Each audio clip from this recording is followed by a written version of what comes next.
नमस्कार, एमटी मीडियामध्ये मी तुम्हा सर्वांचं पुन्हा एकदा स्वागत करते. मित्रांनो, आजचा एपिसोड संपल्यानंतर उद्याच्या एपिसोडचा प्रोमो समोर आलेला आहे आणि आता चक्क रुचिताने आपला गेम पलटलेला आहे. प्रोमोमध्ये समोर येत आहे की घरामध्ये नॉमिनेशन टास्क पार पडत आहे. बिग बॉस बोलत आहेत की बिग बॉसच्या रेसमध्ये सदस्यांना लागणार नॉमिनेशनची लगाम. या नॉमिनेशन टास्कमध्ये जत्रेतील घोडे ठेवण्यात आलेले आहेत आणि पळत जाऊन सदस्यांना त्यावर बसायचं आहे असा टास्क दिसतोय.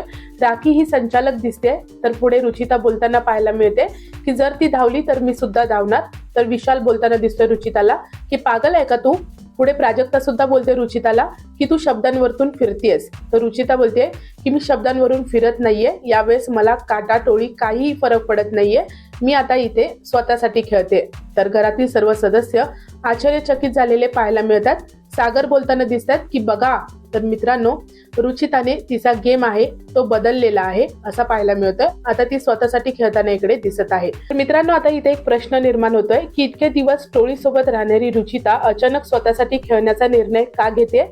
नेमकं असं काय घडलंय की रुचितांनी आपल्या टीम पासून वेगळं होण्याचा निर्णय घेतलाय. मित्रांनो, रुचिताचा हा निर्णय तिच्यासाठी गेम चेंजर ठरणार का, की या निर्णयामुळे ती घरात एकटी पडणार, हे पाहणं खूपच इंटरेस्टिंग असणार आहे. तर आता येणाऱ्या एपिसोडमध्ये नक्कीच मोठे वाद, मोठे निर्णय आणि मोठा गेम पलटताना पाहायला मिळणार आहे.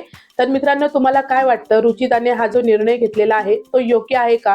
तिचा हा बदल तिच्यासाठी फायद्याचा ठरणार का? तुमचं मत मला कमेंट सेक्शन मध्ये नक्की सांगा. व्हिडिओला लाईक, शेअर, चॅनलला सबस्क्राईब करा. भेटूया परत अशाच एका नवीन अपडेटमध्ये. धन्यवाद.